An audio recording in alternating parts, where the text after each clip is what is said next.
एक गुलाब का पुष्प लेकर के पहुंचे हैं। एक गुलाब का पुष्प लेकर के पहुंचे हैं और कंस के दरबार में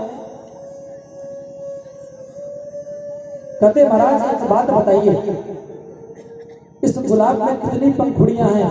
कंस ने कहा भैया 8। तो जरा गिन के बताओ राजन, इसमें पहला कौन सा है और 8वां कौन सा है? तो जहां से प्रारंभ करता वही 8वां आकर के खत्म होता।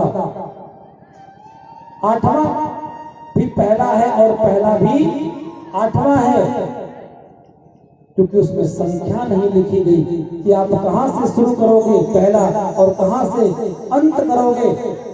कंस समझ गया महाराज ये देवता लोग भी झूठ बोलना प्रारंभ कर दिए हैं, इसलिए पहला भी 8वां हो सकता है और 8वां भी पहला हो सकता है। तुरंत बुलाया वसुदेव को और महाराज बच्चे को अपने हाथ में लेकर के एक विशाल शिलाखंड में उठा करके पटक दिया। गोविंदाय नमो नमः। धीरे धीरे महाराज 6 बच्चों को मार डाला कंस ने और आज 7वां गर्भ धारण किया है मैया ने।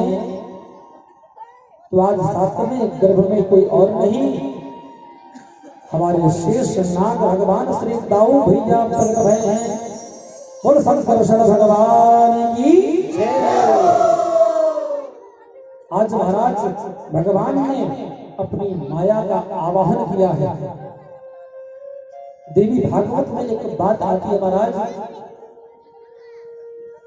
कि इतनी सी बात मनवाने के लिए कितनी बात और कौन सी बात कि हे माया आप आकर के मैया देवकी के 7म गर्भ मेरे दाऊ भैया का आकर्षण करके गोकुल में जाकर के नंद भवन में रोहिणी के गर्भ में डाल दो। इतनी सी बात मनवाने के लिए देवी भागवत में लिखा गया है महाराज कि ब्रह्मा विष्णु महेश हजारों वर्ष तपस्या किए हैं, क्योंकि ब्रह्म और शक्ति एक दूसरे के पूरक हैं। शक्ति के बिना कुछ नहीं महाराज। एक दृष्टांत से आप देखिए, जैसे कि मेरा हाथ है, मैंने अपने हाथ से किसी वस्तु को उठा लिया। क्यों उठा लिया? क्योंकि इसमें शक्ति है। जरा सोच के देखो कि आपका यह हाथ काम करना बंद कर दे, पालिश का शिकायत हो जाए, तो क्या आप इस हाथ से किसी वस्तु को उठा सकते हो क्या? नहीं। इस तरह से जब शक्ति क्षीण हो जाती है व्यक्ति की, तो मानसिक रूप से शारीरिक रूप से विकलांग हो जाता है। इसलिए ब्रह्म और शक्ति एक दूसरे के पूरक हैं। आज भगवान ने माया का आवाहन किया कि हे माया आकर के मैया के 7म गर्भ को आकर्षित करके नंद भवन में जाकर के रोहिणी मैया के गर्भ में डाल दो और स्वयं जसोदा की पुत्री बन करके प्रकट हो जाओ। नंद बाबा जब हमें छोड़ने जाएंगे महल में गोकुल में, तब हमें लिटा करके आपको अपने संग लेकर के आएंगे और जैसे ही कंस आपको मारने के लिए उद्यत होगा तो आकाश में चली जाना और तब देखना माया कि तुम न जाने कितने रूप में पूजोगे, कभी चंडी बन करके, काली बन करके, लक्ष्मी बन करके, न जाने कितने रूप हो जाएंगे तुम्हारे।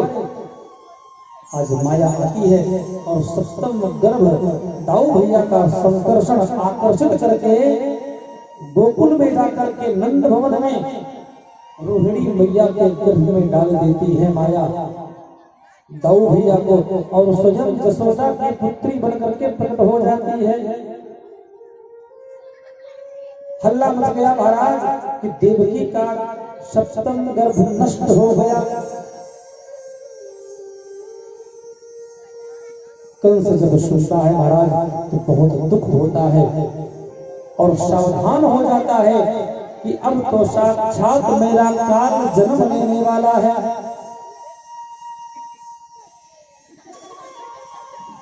और वो समय आ गया महाराज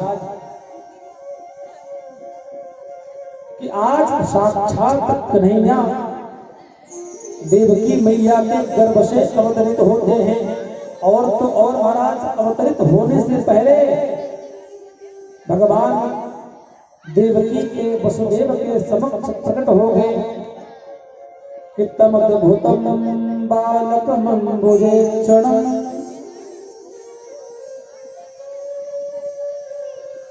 राजा परीक्षित पूछते हैं सुखदेव भगवान से कि भगवान अद्भुत शब्द क्यों लिखा गया। सुखदेव जी कहते हैं राजन अद्भुत इसलिए लिखा गया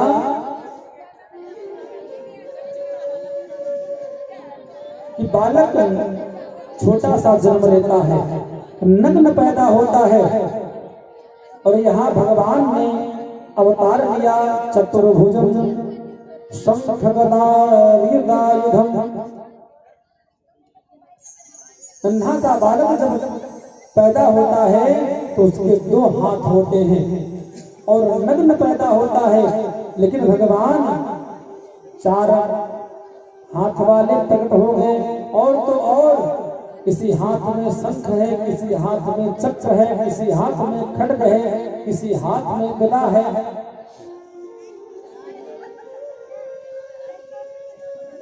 इसलिए मैया देखते ही महाराज भयभीत हो गई और जैसे मैया को भयभीत देखा कन्हैया ने तो मुस्कुराने लगे और कहा कन्हैया ने मैया आप चिंता मत करो, मैं तो आपको समझाने आया हूं कि जैसे ही मैं